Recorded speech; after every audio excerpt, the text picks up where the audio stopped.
Hello viewers, কেমন আছেন সবাই? নিশ্চয়ই সকলে খুব ভালো আছেন। মৌলাভস কুকিংয়ে আপনাদের সকলকে স্বাগত। আমি মৌ, আপনাদের জন্য এক নতুন নিরামিষ পদ নিয়ে চলে এসেছি, পনির মালাই লাউ। লাউ আর পনিরের এই মজাদার মালাই ইনফিউশন রেসিপিটা একবার খেলে ভুলতে পারবেন না। একদম হালকা ক্রিমি আর সুস্বাদু এই রেসিপিটি ভাত বা রুটি দুইয়ের সাথেই জমে যাবে। এই ভিডিওতে থাকছে পনির ও লাউয়ের প্রস্তুতি এবং মালাই গ্রেভির প্রচুর ট্রিক অ্যান্ড টিপস। ভিডিওটি স্কিপ না করে পুরো ভিডিওটি দেখার অনুরোধ রইল। আর যারা আমার চ্যানেলে নতুন আছেন তাদেরকে সাবস্ক্রাইব করার অনুরোধ রইল। রেসিপির নাম শুনে নিশ্চয়ই বুঝতে পারছেন এর মূল উপকরণ হলো লাউ আর পনির। আমি অনেকক্ষণ ধরেই দেখতে পাচ্ছেন লাউগুলো কেটে নিচ্ছি। আমি এখানে কিউব কিউব করে লাউ কেটে নিচ্ছি। আপনারা চাইলে এটাকে কিন্তু গ্রেট করেও নিতে পারেন। আমি লাউয়ের মোটা অংশটা নিচ্ছি, মাঝখানের যে নরম অংশটা রয়েছে ওটাকে কিন্তু আমি কেটে ফেলে দিচ্ছি। এইভাবেই কিন্তু লাউটা কেটে নেবেন। দেখুন আমার লাউগুলো কিন্তু কাটা হয়ে গেছে। আর লাউয়ের ছোকলা আর আতিগুড়টা কিন্তু আমি ফেলবো না, ওটা আমার পরে কাজে লেগে যাবে। ওটা ভাজা খেতে কিন্তু ভীষণই ভালো লাগে। এখানে পনির আমি কেটে নিয়েছি কিউব কিউব করে। এবার কড়াইতে আমি তেল দিয়ে দিলাম। তেলটা গরম হয়ে গেলে আমি পনিরটাকে ভেজে নেব। আমি এখানে রাইস অয়েল ইউজ করেছি। আপনারা কিন্তু ঘি বা সাদা তেলে রান্নাটি করতে পারেন, এতেও কিন্তু ভীষণই সুস্বাদু হয়। পনির আগে থেকে ভেজে নিলে সেটা ঝরঝরেও থাকে এবং নরমও থাকে, ঝোলের মধ্যে দিলে গলে যায় না।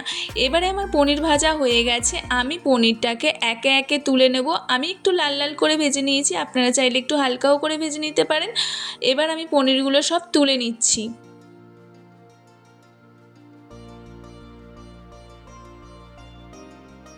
পনির ভেজে আমি তুলে রাখলাম। এবার আমি কড়াইতে একটুখানি জল দিয়ে দিচ্ছি। লাউটাকে সিদ্ধ করে নিতে হবে, বেশি পরিমাণে জল দেবেন না, অল্প পরিমাণে জল দিলেই হবে। এর মধ্যে দিয়ে দিলাম হলুদ আর একটু নুন দিয়ে আমি লাউটাকে ভালো করে সিদ্ধ করে নেব। গ্যাসের ফ্লেমটা অবশ্যই হাই ফ্লেমে রাখবেন। গ্যাস কমিয়ে কিন্তু লাউ সিদ্ধ করলে লাউ টক হয়ে যেতে পারে। লাউ সিদ্ধ করার সময় খুব সময় ধরে সিদ্ধ করবেন না, নরম হয়ে গেলেই তুলে নিতে হবে, না হলে কিন্তু লাউ টক হয়ে যায়। লাউ সিদ্ধ হতে হতে এদিকে দিদা আমাকে মশলা রেডি করে দিল। এখানে কাজু কিশমিশ বেটে দিচ্ছে, আর বেটে দিল লঙ্কা আর একটু আদা জিরে। এতগুলো কিন্তু লঙ্কা আমার লাগবে না, আমি সামান্য পরিমাণেরই লঙ্কা নেব। কিন্তু এখানে দুদিনের মশলা একেবারেই করে রাখা হচ্ছে। এখানে আছে লঙ্কা বাটা, দুধ, আদা জিরে বাটা আর কাজু বাটা আর গোটা গরম মশলা, জিরে আর তেজপাতা। এদিকে দেখুন লাউ কিন্তু সিদ্ধ হয়ে গেছে, জলটাও একদম শুকিয়ে গেছে। এটাকে এবারে আমি তুলে নেব।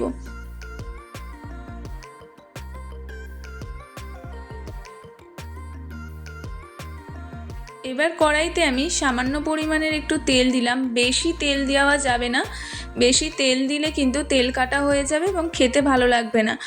আমি একটু বেশি তেল দিয়ে দিয়েছিলাম প্রথমে, আবার তেলটাকে তুলে রেখে দিয়েছি। এখানে দিয়েছি গোটা গরম মশলা, তেজপাতা আর একটুখানি জিরে ফোড়ন।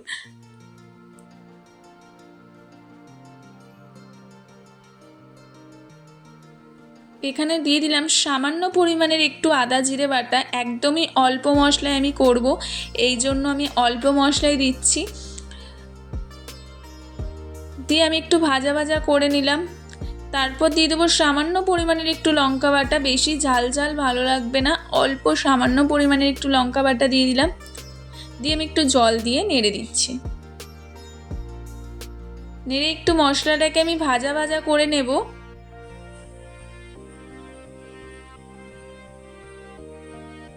এর মধ্যে দিয়ে দিচ্ছি সামান্য পরিমাণে নুন, দিয়ে আবারও একটু নেড়ে চেড়ে দিলাম।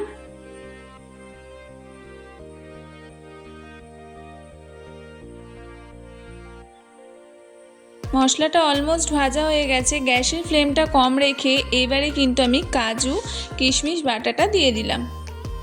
আমি সব মশলাই অল্প পরিমাণে দিচ্ছি। এবারে আমি সিদ্ধ করে রাখা লাউটা দিয়ে দিলাম, দিয়ে এবারে মশলাটার সাথে ভালো করে কষিয়ে নিচ্ছি। লাউতে বেশি তেল মশলা দিলে খেতে ভালো লাগে না, তাই অল্প তেল মশলাতেই এই রান্নাটি হবে ভীষণই সুস্বাদু। এর মধ্যে আমি দিয়ে দেব ভেজে রাখা পনিরগুলো, দিয়ে আবারও করে আমি নেড়ে চেড়ে দিচ্ছি, একটু ভালো করে কষিয়ে নেব মশলার সাথে।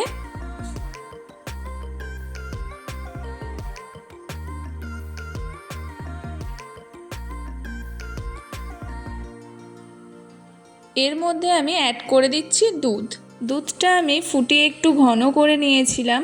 এই রান্নাটায় যতটা মালাই দুধ দেওয়া যাবে ততটা রান্না খেতে টেস্টি হবে। আপনারা চাইলে এর মধ্যে ফ্রেশ ক্রিমও কিন্তু ইউজ করতে পারেন। এবারে আমার দুধের সাথে পনিরটা ভালোভাবে ফুটতে দিতে হবে। এর মধ্যে সামান্য পরিমাণের আমি মিষ্টি অ্যাড করে দেব। আপনারা চাইলে চিনি বা গুড় ইউজ করতে পারেন। আমি এখানে গুড় ইউজ করেছি। আমি একটু সামান্য আখের গুড় ইউজ করেছি। ঝোলটা যতটা ঘন হবে ততটাই রান্নাটা টেস্টি লাগবে। যেহেতু আমি ভাতের সাথে খাবো তাই আমি একটু ঝোলঝোলই রেখেছি। এবারে আমি ওপর থেকে একটু ধনিয়া পাতা ছড়িয়ে দেব, আর অফ ক্যামেরায় একটু গরম মশলাও অ্যাড করেছি। রান্নাটা কিন্তু আমার একদমই কমপ্লিট হয়ে গেছে। এবারে আমি এটাকে নামিয়ে নিচ্ছি। একদম হালকা আর হেলদি এই রেসিপিটি আজই ট্রাই করুন। আমি জানি আপনাদের নিশ্চয়ই এই রেসিপিটি ভালো লাগবে। ভিডিওটি ভালো লাগলে লাইক, শেয়ার আর মৌ লাভস কুকিংকে সাবস্ক্রাইব করতে একেবারেই ভুলবেন না। Thank you for watching.